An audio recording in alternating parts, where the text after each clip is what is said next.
note, terms and conditions, borrower rights and responsibilities. This section describes the terms and conditions of the loans that you may receive under this master promissory note and explains your rights and responsibilities with respect to those loans. You may request a copy of these at any time by contacting your loan servicer. You may also obtain a complete copy that you sign on studentaid.gov. So just like I said, log into your student aid account. If it's not there, request it from the loan servicer. They tell you what the words that they use throughout. The word loan refers to one or more loans made under the master promissory note. They tell you what the term federal student aid means, but we're going to go down to number 1, okay? Laws that apply to the master promissory note and other legal information, okay?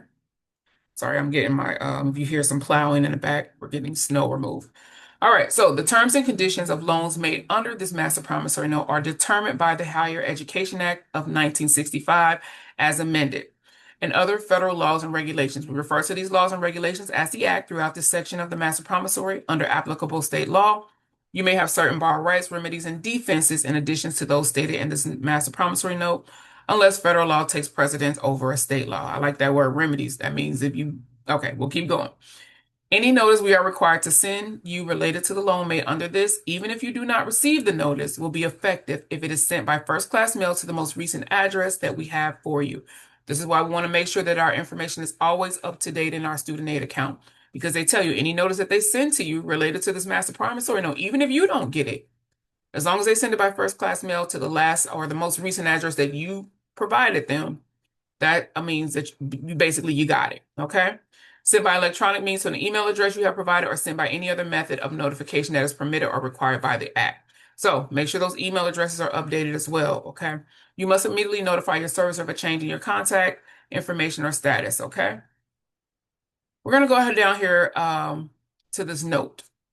Note, amendments to the Act may change the terms of this master promissory note.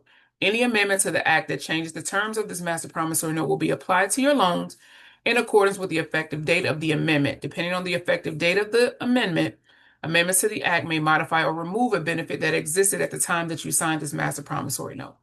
So right here is where it gives them the ability to change anything that has to do with the master promissory note.